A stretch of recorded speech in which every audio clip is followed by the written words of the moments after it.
get it. Grizzlies fans, welcome into another Grizz Game Day update. The Grizzlies are taking on the defending world champs tonight in Denver, the second last time that these two teams will see each other. So our good friend Cam is joining us to break this one down. Okay. The Nuggets are really good.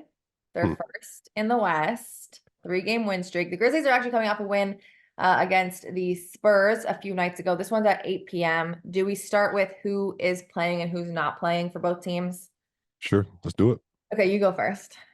Okay, so right now it looks like questionable are Jokic, who missed the last game, and then Murray, who missed the last game versus Portland.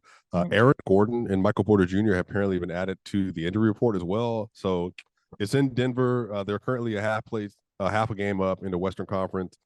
So we'll see if they actually want them to play, but it looks like based on what the Grizzlies are putting out there, I don't know if the urgency is going to be quite there. It might be another rest day opportunity for them, but Jokic probably has a better chance of playing than Jamal Murray, since Jamal kind of turned his ankle at the end of the game versus the New York Knicks. Then they also have a really strong stretch of games coming up here too after this. So it's going to be interesting to see, like, probably 10 minutes before game time. Okay, so closer to tip. Yeah.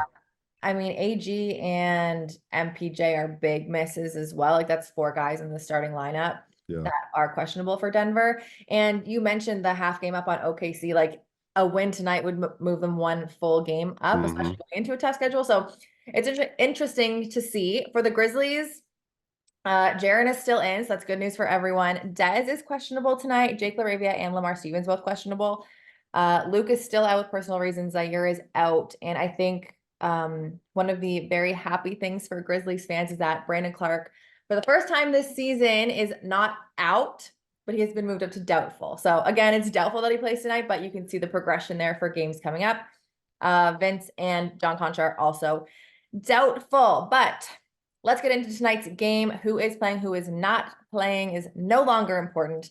The Nuggets, like I said, #1 in the West. They're 14-2 post All-Star, which is the best record of any team. This is the first of 5 games at home for them. The Grizzlies ending their 4-game road trip. I had all these stats for AG, for MPJ, because I knew those 2 guys were going to be the ones who were playing. But let's just say, let's just put this out there. If those 4 do not play, because they're questionable right now, which means some of them will, some of them won't. We'll figure it out closer.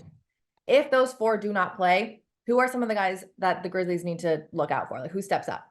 Yeah, so that would be a Christian Brown and Peyton Watson game. Could Reggie Jackson be entered into the starting lineup? Christian Brown probably will be starting next to KCP if KCP plays.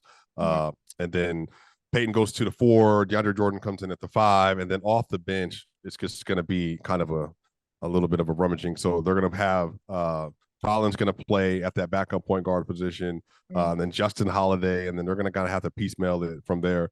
But if they don't play, then, the Nuggets will still have veterans on the court. They'll still have some really good young players that will be playing that are getting playoff rotation this year. But I do think that this is going to be a little bit more of a scrappy game. I just don't think there's a lot of structure to expect from this game if both teams are kind of missing a lot of their main guys. But again, Jaren Jackson Jr. is there, then this could be a really big game for Jaren Jackson. Let's talk about Jaren then. He has been going crazy. His last 3 games, he got 25 or more points. He's coming off a 28-point game, a game winner in San Antonio, and he has just been unstoppable since about the All-Star break. And then you added Dez back, and it made him a little bit better. Like, when you add someone like Dez back who takes so much defense, it obviously makes you better as well. Who's like the defensive stopper for Jaren? Like, who would you put up on Jaren? Container? I know stopper is maybe not the right word. Like, who guards him? Yeah. So if it's no AG, then that's probably going to be on Peyton. But Peyton, as many people know, Peyton's one of the best wing defenders in the league already, especially in terms of rim protection. But Peyton is also about 210, 15 pounds. So he's just not super big yet, maybe 208. I think some of this is Jaren is just a bigger body. But Jaren is also not like Giannis physical, but he's still physical enough to be able to present some problems. So that's going to come up to him and come up to DeAndre Jordan to make sure they're limiting the amount of airspace he has around the rim. But also, too, Jaren's a good shooter. He's gone up and down over the course of the season. That's a 3-point shooter, but I think he'll have his opportunities tonight. The Nuggets will more than likely switch a lot outside of DeAndre Jordan as well. So he's going to have some advantageous matchups versus some of these smaller guards. And so it's going to come down to Peyton and DJ, but like I said, Peyton's just a little bit undersized. He's only in his 2nd year of his career. He's about 6'8". He's a really long player. But I don't know, yes, sir. He has necessarily like the weight and the girth to be able to defend Jaren at a super high level consistently. But that's probably going to be the best matchup for him. DeAndre Jordan has it though. He's a bigger guy because Yeah, but he's just not as agile as he yeah, used to be in his prime. yeah. Okay, you brought up shooting real quick, and this was I like seeing things that are like kind of juxtapositions. Yeah, Denver is fifth in field goal percentage. They're not one of the highest scoring teams, but they are so efficient. From the yeah, 3-point line, though, they're 30th in attempts and yeah, 11th in percentage from three. yeah. But the Grizzlies, kind of the opposite. They're fifth in attempts and 29th in percentages. So when Right. you look at how these two teams score, and again, we're taking the questionable guys out just for fun right now because we just Yeah. want to go closer to tip. So that takes Dez out, takes Luke out for us, it takes MPJ out for Mm-hmm. Denver. How do you see it offensively breaking down from beyond the arc tonight? So probably a little bit more shot checking tonight, just given the way the game could flow. One thing about the Nuggets is the Nuggets, they play kind of a playoff dominated style of basketball during the regular season. They don't play with a lot of pace at all. They Mhm. don't run a lot. Their transition game's really good since the All-Star break, Mhm. but they don't prioritize long ball. A lot of the Nuggets' idea is we're going to take advantage of any advantage we find on the defensive end from you. So if you're going to give us the pocket, you're going to give us a mid range, we're going to take it. If you give us the rim, we're going to take it. If you give us the 3-point ball, we'll also take it. I think the thing that makes Denver so hard to deal with is that there is no like optimum resource. Like if you want us to give us the rim or the floater range, well, we got maybe the best floater shooter in NBA history. And then if you want us to give it a mid range, the Nuggets have Jokic, MPJ, and Murray, all elite mid-range shooters. And you got KCP, who's a great DHO mid-range shooter.